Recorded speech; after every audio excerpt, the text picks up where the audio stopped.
राम राम सभी साथियों को। मैं रवि अहलावत आज एक ऐसी कुंडली का विश्लेषण करेंगे। एक ऐसे इंसान का विश्लेषण करेंगे जिसको ज्योतिष पर विश्वास नहीं था, लेकिन जब मेरे से कुंडली दिखवाई और जब अपनी किस्मत का हाल सुनने लगे तो उनको ज्योतिष पर पूरा विश्वास हो गया। ये एक ऐसे इंसान की कहानी है, ये एक ऐसे इंसान की किस्मत है जिनको ज्योतिष पर 1% भी विश्वास नहीं था, लेकिन जब असल ज्योतिष की ताकत पता लगी, जब इंसान की चुन चुन करके हर बात बताई, तो उनको ज्योतिष पर पूरा विश्वास हो गया। ये कुंडली जो आपको स्क्रीन पर दिखाई दे रही है, ये उन्हीं इंसान की कुंडली है। और इस कुंडली के अंदर सबसे पहला योग, जिसको कहते हैं बुध और बृहस्पति का मेल तीसरे घर का। बुध और बृहस्पति का मेल जब भी तीसरे घर के अंदर हो तो हमें यह चेक करना पड़ता है कि भाई बुध और बृहस्पति दोनों अच्छे हैं या नहीं हैं। अगर बुध और बृहस्पति में से दोनों ही अच्छे हैं तो बुध बृहस्पति का मेल औसम रिजल्ट देगा। लेकिन इनमें से कहीं एक भी खराब हो गया तो बुध बृहस्पति का मेल खराब होगा। इस कुंडली के अंदर बुध तीसरे घर का शानदार होके बैठा है, बृहस्पति भी तीसरे घर का अच्छा होके बैठा है, तो ये बुध बृहस्पति का मेल तीसरे घर का बड़ा औसम है। और ये इंसान के अंदर एक खूबी डेवलप करेगा जो इंसान को बाकियों से अलग बनाएगी। बुध बृहस्पति का मेल जब भी अच्छा होकर के तीसरे में बैठे तो इंसान के पास अकल पूरी होगी, ज्ञान पूरा होगा। किसी भी नॉलेज की गहराई में जाना हो, किसी भी सब्जेक्ट की गहराई में जाना हो, किसी भी ज्ञान की गहराई में जाना हो और वहां से कुछ निकालना हो, तो ऐसा इंसान बखूबी कर सकता होगा, क्योंकि उस इंसान के पास अकल पूरी, ज्ञान पूरा, लॉजिक पूरा, सब कुछ ही उसके पास है। लेकिन इस बुध बृहस्पति का जो टकराव है वो चंद्रमा लगन के साथ हो गया। जब भी बुध और बृहस्पति का टकराव लगन के चंद्रमा के साथ होता है तो चंद्रमा के फल की धज्जियां उड़ जाती हैं। चंद्रमा के फल की धज्जियां उड़ गई तो अब इस इंसान के घर में मन की शांति खराब होगी, घर के अंदर की सुख शांति खराब होगी, मां का सुख खराब होगा, मां को सेहत की दिक्कतें परेशान करती होंगी। और ये इंसान खुद इमोशनल होगा, बल्कि इमोशनल फूल होगा और इमोशनल होकर के, भावुक होकर के फैसले लेता होगा, जिसकी वजह से कई बार नुकसान उठाता होगा। और अगर इस इंसान ने अपनी जिंदगी में अगर कांच के बर्तनों का इस्तेमाल किया, कांच के बर्तन अगर इस्तेमाल करने लगा तो गया काम से। फिर ये इंसान शारीरिक रूप से भी डूब जाएगा। इसके शरीर का जो 70% पानी है वही इसका दुश्मन बन जाएगा।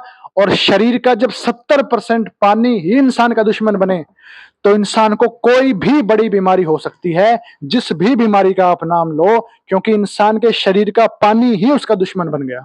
तो इसीलिए कांच के बर्तनों से सख्त परहेज रखना है, वरना शरीर बोल जाएगा। इसके बाद दूसरा योग, जिसको कहते हैं सूर्य और मंगल फोर्थ हाउस में, इसने फिर से चंद्रमा को खराब किया लगन के। और यह भी इंसान को यही दिक्कत दे देगा, मन की शांति, घर के अंदर की सुख शांति, मां का सुख और इमोशनल बनना, इनमें बढ़ोतरी कर देंगे। ये सूर्य मंगल 4 में बैठे हो तब की बात है। लेकिन ये सूर्य मंगल 4 में इंसान को गुस्सा तो चढ़ाएंगे, लेकिन फिर भी हालात ठीक रखेंगे अपने घर के अंदर, पैसे के मामले में फिर भी ठीक रखेंगे। लेकिन चंद्रमा की खराबी पैसे को खराब करेगी। पैसा आएगा लेकिन जाएगा कैसे पता ही नहीं चलेगा। ये इस कुंडली का योग है। इसके बाद योग है शनि शुक्र का मेल 5वें घर का, जो कि ऐश करने के लिए, मौज उड़ाने के लिए बड़ा शानदार बैठा है। लेकिन इस शनि शुक्र की टक्कर पड़ी है राहु 12 को। जब भी 5वें घर से राहु को टक्कर पड़ती है तो राहु 12 के फल खराब। अब इस इंसान की रात की नींद हराम होगी। रात की नींद हराम होने के साथ साथ इस इंसान के खिलाफ झूठी अफवाहें फैलती होंगी और इसी इंसान को जिंदगी में फर्जी उम्मीदें पालेगा, खर्चा ज्यादा रहेगा। और अगर घर की छत को साफ सुथरा ना रखा तो यही इंसान डिप्रेशन में जाके सुसाइड तक कर लेगा। ये इस इंसान की कुंडली का योग है। और ये जो सूर्य मंगल बैठे हैं चौथे घर में, इसका टकराव केतु छठे घर के साथ भी हो रहा है। तो इस योग में ये मामा को बर्बाद कर देगा। या तो मामा ही बर्बाद होंगे पूरे, अगर मामा बर्बाद ना हुए तो मामा के साथ लड़ाई झगड़ा करवा के उनके साथ बोलचाल बंद करवा देगा। ये भी केतु छठे घर में जब खराब हो उसकी हकीकत है। तो या तो मामा ही बर्बाद, या उनसे बोलचाल बंद करवा के उनसे कन्नी कटवा देगा। कहने का मतलब है दोनों ही हालतों में इंसान को मामा का सुख नहीं मिलना, चाहे कितने भी मामे हों। ये इस इंसान की किस्मत है। अब कुल मिलाकर के अगर देखें तो इस इंसान के पास अकल पूरी, ज्ञान पूरा, लॉजिक पूरा, सारा दिमाग परमात्मा ने कूट कूट कर भरा हुआ है। लेकिन सब कुछ होने के बावजूद ये इमोशनल है, इमोशनल होकर के फैसले लेता है, जिसकी वजह से नुकसान उठाता है।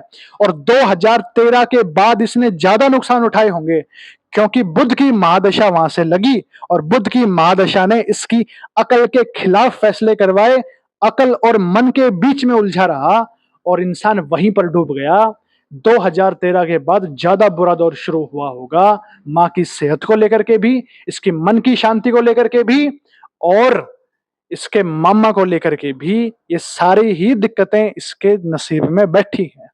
जब तक इसका नसीब का इलाज ना हो तब तक ये इंसान सारी चीजें होने के बावजूद दुखी रहेगा।